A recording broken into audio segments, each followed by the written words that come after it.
See the GOP response now from the chair of the Republican Conference in the Senate, John Barrasso. Senator Barrasso, thank you for joining us this morning. You heard Brian Deese right there on the Build Back Better plan. He says it's fully paid for, it's going to reduce the deficit, and 17 Nobel laureates back the White House judgment that it's not going to increase inflation. Well, first, happy anniversary. I started watching with David Brinkley and continue to watch today. And in response to what the president's advisor said here, look, the American people have given this president failing grades across the board on his first quarter report card, failing because of high costs and prices, failing because of an overrun border, failing because of the tragedy in the failure in Afghanistan. So only 1 in 5 Americans think the country is heading in the right direction. And no matter what bill the president happens to sign tomorrow, that's not going to change the failing grades. The problem is the Democrats are now saying we want to go all in with this massive tax and spending bill, which is going to harm American families. People are going to pay higher prices. There are going to be higher taxes. And of course, we're going to see an increase in the debt. So the Republicans are heading in the right direction. The Democrats are full speed ahead against the ideas of what the American people want. And even Jason Furman, who was President Obama's economic advisor, he said what they're proposing here will add to inflation in 2022. Tax increasing solely to millionaires, and the White House says that the Nobel laureates believe that it will not increase inflation. What evidence do you have that it will? Well, there are a couple of things, and let's start with this is not really just $2 trillion. I think it's much closer to $4 trillion because what the Democrats have added in after their election losses has been tax breaks for millionaires. This is not just me saying it. The experts are saying with what is in this bill, and Americans, the more they find out about it, the less they like it. Specifically, all the new IRS agents who are going to be hired, an army of IRS agents to do more audits. The experts are telling us that 30% of middle-class Americans will end up paying higher taxes. And what Nancy Pelosi has shoved in, the special tax breaks for millionaires in California, New York, New Jersey, that is actually going to give a tax break to 2/3 of the millionaires in America. The reason I think prices are going to go way up is because of some of the things that they have put into the bill on energy and on climate, which are going to raise energy costs considerably in the year ahead at a time when the American people are already paying sky-high prices to heat their homes, to drive their cars, to buy groceries. And inflation, as we know, hurts the most vulnerable. Who gets hurt with inflation? It's the poor people, the people living on a fixed income. It's the elderly. It's all of these folks struggling to get by. I would have never believed that Joe Biden, in just 10 months in the presidency, could bring us to a 30-year high of inflation.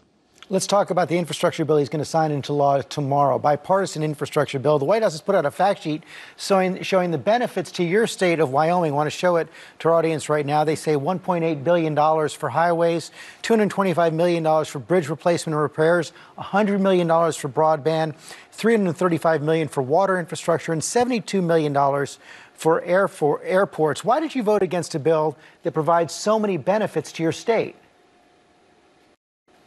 Well, you know, I was one of the original negotiators at the White House with President Biden, and ultimately I voted against it because they did use a lot of budget gimmicks, and they are adding $256 billion to the debt. And some of the issues in there in terms of energy, I think is going to make energy even more expensive, and I think is going to make the grid less reliable. And then, of course, the big thing is they handcuffed this infrastructure bill to this big, massive tax and spending bill, which every Republican is united in our efforts to try to drive a stake through the heart of this effort, which the Democrats are pushing because they are so addicted to taxing and spending.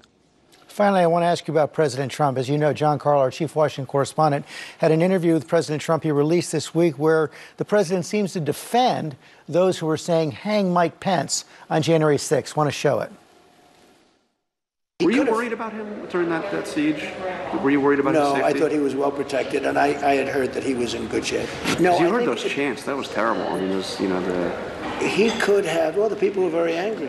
They're saying hang Mike Pence. Because it's common sense. How can you, if you know a vote is fraudulent, right? Yeah. How can you pass on a fraudulent vote to Congress? So he says, hang Mike Pence is common sense. Can your party tolerate a leader who defends murderous chants against his own vice president?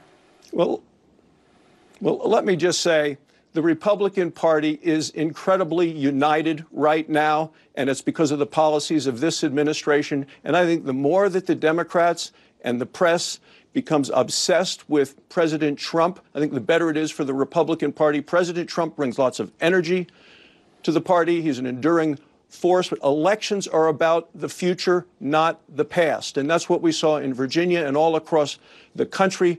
And the Republican policies and the Trump policies of a strong economy and American energy, not begging Vladimir Putin to produce more oil, which is what Joe Biden is doing. Those are policies that we're going to continue to run on in the future. So you have no problem with the president saying, hang Mike Pence is common sense? I was with Mike Pence in the Senate chamber during January 6th, and what happened was they quickly got Vice President Pence out of there, certainly a lot faster than they removed the senators. I believed he was safe the whole time. I didn't hear any of those chants. I don't believe that he did either. And Vice President Pence came back into the chamber that night and certified the election. Well, we just played the chants. I'm asking if you believe, if you can tolerate the president saying, hang Mike Pence is common sense. It's not common sense. There are issues of every election. I voted to certify the election, and what we have seen on this election, there are areas that needed to be looked into, like what we saw in Pennsylvania. We all want fair and free elections. That's where we need to go for the future. But you're not going to criticize President Trump for those views?